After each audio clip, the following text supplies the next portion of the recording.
नमस्कार सम्पूर्णमा।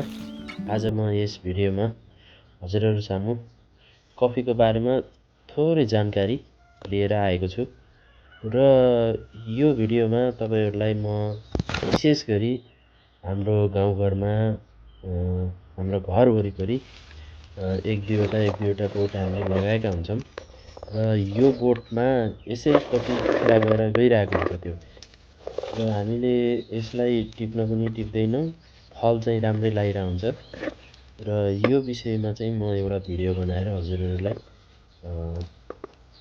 जानकारी दिन गइरहेको छु र आउनुहोस् पहिला यो कफीको सुरुवात कहाँबाट भएको भन्ने कुरा चाहिँ इथियोपियाबाट भएको भनिन्छ र नेपालमा भने 1938 मा यहाँ हाम्रै भूमि आँपचौरका हिरागिरी भन्ने व्यक्तिले लिएर आउनु भएको रहेछ। यो चाहिँ म्यानमारदेखि लिएर आउनु भएको रहेछ।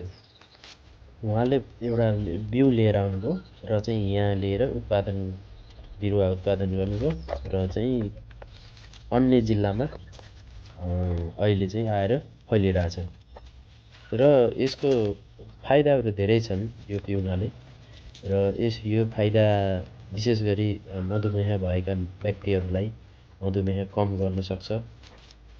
अनि मुटु रोगजन्य जुन मुटु रोगहरू छन् त्यो पनि कम गर्न सक्छ अनि मोटोपनलाई कम गर्न सक्छ। यसरी चाहिँ हामीले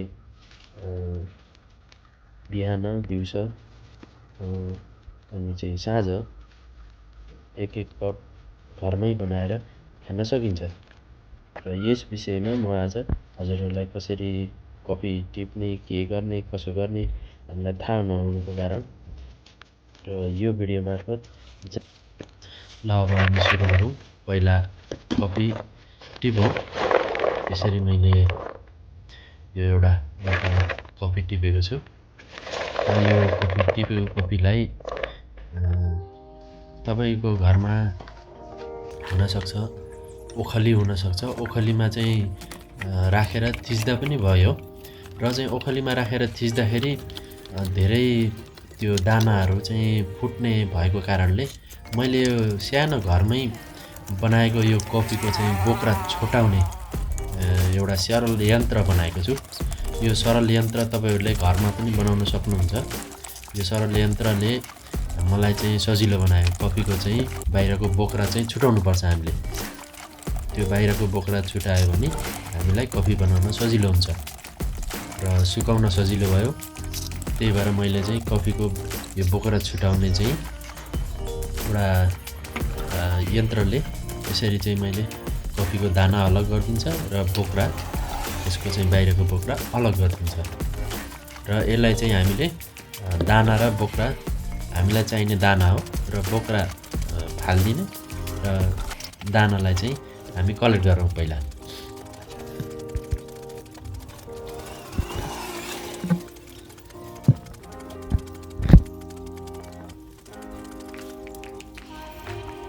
र मैले यति दाना चाहिँ हामीसँग भएको छ र यो दानालाई मैले एउटा बाटामा अथवा चाहिँ एउटा भाँडामा चाहिँ राखेको छु। हेर्न सक्नुहुन्छ। अब यो हामीसँग जम्मा भएको दाना यति जम्मा भयो हामीलाई। अब यो चाहिँ बोक्रा हो। बोक्राको हामीलाई केही काम हुँदैन। अब यो दानालाई पहिला यसलाई धुनुपर्छ।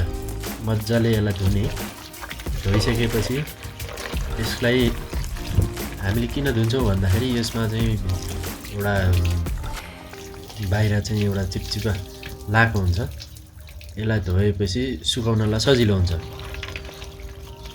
सुक्दाखेरि राम्रोसँग सुक्छ। होइन भने यसलाई चाहिँ खासमा विधि चाहिँ यो हामीले छोडाएको जुन दाना छ यसलाई चाहिँ कम्तीमा पनि 3-4 दिनसम्म एउटा बोरामा चाहिँ प्याक गरेर राख्नुपर्ने हुन्छ र त्यो प्याक भइसकेपछि हल्का त्यसलाई यसकै फर्मेन्टेसन हुन्छ त्यो गरेर अनि धोएर सुकाउने हो। तर यो हामीले छिटो छरितोको लागि अब धेरै छैन, थोरैको लागि चाहिँ यसरी धोएर अनि घाममा सुकाउने। राम्रोसँग घाममा सुकाइसकेपछि कम्तीमा पनि 1 हप्तापछि यो चाहिँ बाहिरको बोक्रा छुटिन्छ र चाहिँ भित्रको यो चाहिँ दाना हो। त्यो भित्र पनि अझै दाना हुन्छ र यसलाई चाहिँ हामीले अब भुट्न लैजाउँ है त। अब यो भुट्ने कसरी भन्दा यसरी नै मैले जसरी नै एउटा मकै भुट्ने हाम्रो गाउँघरमा हुन्छ नि, त्यस्तै तावामा चाहिँ यसलाई पहिला भुट्नु पर्यो। अब हामीले पहिला यसलाई भुटौँ र चाहिँ भुटिसकेपछि तपाईँलाई म रिजल्ट देखाउँछु कस्तोसम्म भुट्नुपर्छ भन्ने। जस्तै मकै भुट्दाखेरि मङमा बसाउँछ नि, हो त्यतिसम्म चाहिँ यसलाई भुट्नु पर्यो। अब यसको भुट्नुको पनि तरिकाहरू छन्। अब मध्यम भुटाइ हो कि मिडियम रोस्ट भन्छ होइन, डार्क रोस्ट भन्छ, लाइट रोस्ट भन्छ। अब त्यतातिर नजाउँ हामी, त्यो चाहिँ अब मेसिनमा राखेर भुट्ने हो तरिका। तर हामीलाई चाहिँ ठिक्क घरमा चाहिँ खान योग्य चाहिँ मिडियम रोस्ट गर्दाखेरि एकदम उपयुक्त हुन्छ। र चाहिँ म आज यो कफीलाई मिडियम रोस्ट गरेर तपाईँहरूलाई देखाउँदैछु। र मेरो कफी लगभग अब हुन थालिसकेको छ र अब तपाईँहरूले मिडियम रोस्ट कफी चाहिँ एकदम हाम्रो गाउँघरकै अर्ग्यानिक कफी भनौँ, यसरी चाहिँ मैले भुटेको छु। ल यो चाहिँ अब तयार भइसक्यो। ल हेर्नु त कति राम्रो देखिएको छ। यसको मङ्ग बास्ना आइरहेको छ है। ल अब यसलाई चाहिँ भुटिसकेपछि तुरुन्तै यसलाई सेलाउन राख्नुपर्छ है। यसको चाहिँ किन भन्दाखेरि यो चाहिँ धेरै नभुटोस् भनेर। अब यो चाहिँ यसलाई सेलाउन राखिसकेपछि एउटा भाँडामा राख्ने, सेलाउन, र कम्तीमा पनि यसलाई 1 दिनसम्म चाहिँ त्यो भाँडामै छोडिदिने। 1 दिनसम्म भाँडामै छोडेर यसलाई चाहिँ अनि ल अर्को दिन चाहिँ मैले यसलाई एउटा अब घरमा सबैको घरमा ग्राइन्डर हुन्छ अथवा चाहिँ ओखलीमा थिच्दा नि भयो। जसको घरमा ग्राइन्डर छैन ओखलीमा थिच्ने र चाहिँ बनाउने।